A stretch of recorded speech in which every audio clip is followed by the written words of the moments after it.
Alright, so for our third and final Ancient Civilizations Lasting Legacies video, we'll kick it off with Shang Dynasty bronze work. In China's Yellow River Valley, the Shang Dynasty ruled between the years of 1700 and 1100 BCE.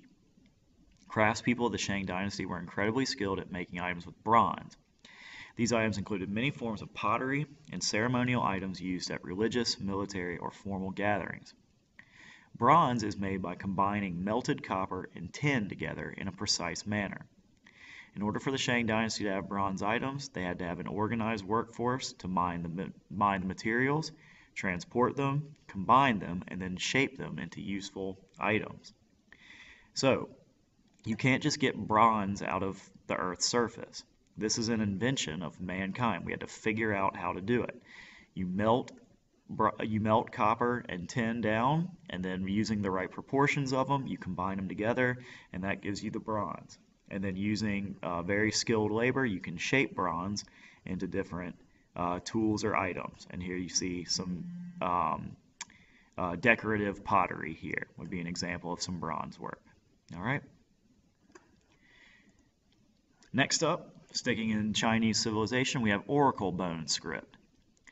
The first records of ancient Chinese writings were found carved in animal bone or shell fragments. Despite their age, dating back to around 1300 BCE, the writings on these fragments were very similar to some characters in the modern Chinese system. Each symbol represents an idea or object. So again, similar to hieroglyphics or cuneiform, each symbol represents an idea or object, not a sound like the Phoenician alphabet would be. Oracle bone script was used during the Shang Dynasty in order to keep records, educate Chinese citizens, and pass important information to more citizens. The modern-day Chinese system evolved from these early writings on oracle bone. So, oracle bone script, ancient Chinese writing. Two more. Next, we have Mohenjo-Daro, and now we're shifting away from Chinese civilization to Indus Valley civilization. Mohenjo-Daro is an archaeological site that was built by the Harappan people in the Indus Valley region around 4,500 years ago, so around 2500 BCE. It is one of mankind's first large-scale cities. Mohenjo-Daro shows evidence that early civilizations were incredibly advanced, and the way it does that is because the city is laid out with straight, grid-like patterned streets. It features mud brick and wood structures, and some were several stories high. There were public baths in Mohenjo-Daro, and also a sewage system. And it had sets of guard towers to protect it. Now, so Mohenjo-Daro is an archaeological site because it has recently been unearthed and uncovered. If you were to go today, you could visit it and you would see something along the lines of these pictures here. The old ruins of the city have been excavated by archaeologists, but you can still see the intricate design and definite evidence of human planning in this city. Finally, we have Persia's Royal Road. The Persians conquered all of Mesopotamia and a large amount of territory surrounding Mesopotamia.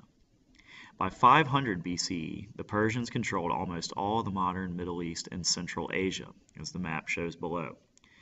One project the Persians made in order to help them control their huge empire was the Royal Road. The Persian Royal Road ran across the entire empire from east to west, approximately 1,700 miles. This allowed Persians in one part of the empire to communicate with Persians, not sure why there's an apostrophe on each of those, in other parts of the empire with incredible speed. By today's standards, with internet and electronic communication, the speed of Persian communication was not incredibly fast, but for their time period, where roads were rare, the Persians were able to communicate faster than any other group or empire. This allowed the Persians to set rules, respond to military threats, trade goods, and police their empire in a very organized manner. So pay particular attention to this last sentence.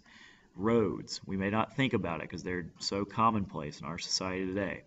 But in a time period where roads are rare, this gives your empire a very decisive advantage. The Royal Road allowed the Persians to set rules, respond to military threats, trade goods, and police their empire in a very organized manner. Organization is what set them apart and distinguished them from other empires, and this road helps them do that. So that concludes our video series on ancient civilizations' lasting legacies. Hope you enjoyed it. If you're sleeping at your computer right now, hope you wake up. Enjoy world history class.